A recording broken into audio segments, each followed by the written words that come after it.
En réponse à l'appel du président de la République du Congo, lors de sa déclaration à la COP27 en Égypte, à l'instauration d'une décennie mondiale de la forestation, ainsi qu'à œuvrer au développement d'un programme de reboisement visant à renouveler, gérer et préserver les forêts congolaises, la Société nationale des pétroles du Congo a présenté au cours du panel organisé le 26 octobre en marge du sommet des trois bassins, le projet d'afforestation, dénommé Kozamba, un vaste projet écologique qui vise la création d'une plantation forestière et agroforestière de puits de carbone naturel sur 50 000 hectares dans la région des plateaux Bateke. La première raison, c'est pour répondre à l'appel solennel du chef de l'État lors de la COP 27, où il a assuré la décennie de la forestation. Et nous, en tant que société nationale, on se devait de montrer l'exemple. La deuxième raison, vous l'avez presque traité, c'est que nous sommes une société pétrolière.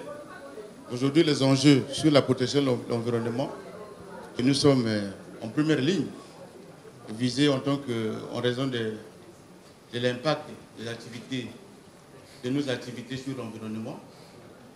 Il nous revenait quand même, je pense, pour réparer un instant un peu nos activités sur l'environnement, initier ce projet qui en réalité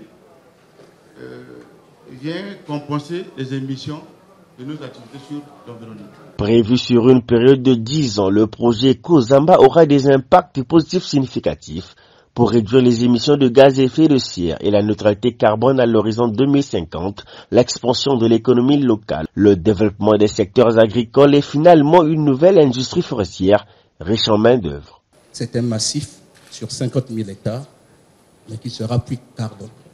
Et donc, il y a un marché qui existe. Ce produit peut être monétisé. Mais il se trouve que c'est aussi du bois. Donc, on peut le scier. On peut le mettre sur le marché intérieur. Donc, il vient comme pour diversifier l'économie du bois. Mais il y a aussi la possibilité d'ajouter des produits forestiers non ligneux, comme le miel, que l'on peut mettre sur le marché. Donc, quand on regarde le projet Kozamba, il y a beaucoup d'externalités positives. Dans le cadre de ce projet Kozamba, la SNPC s'est attachée les services du groupe français Forêt Ressources Management, qui aura la charge de la réalisation du projet depuis la phase de conception jusqu'à sa mise en œuvre. Nous travaillons, on va dire, sur une discrimination positive.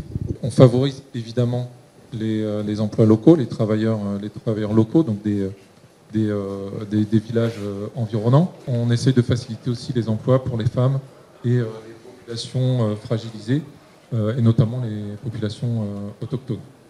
On a mis en place sur d'autres projets donc des méthodes de sélection de personnel qui sont vraiment transparentes avec des comités de sélection avec différents responsables locaux, les responsables des femmes, les responsables des jeunes, les autorités locales. De manière très près ou un peu éloignée, aménager, cartographier, inventorier la moitié des forêts aménagées du bassin du Congo, c'est dire combien nous étions très fortement, et nous sommes toujours très fortement engagés sur cette activité où un grand nombre de nos collègues travaillent aujourd'hui et au travers de projets d'aide au développement, de contrats qui nous ont été confiés par les différents États ou bien directement par le secteur privé.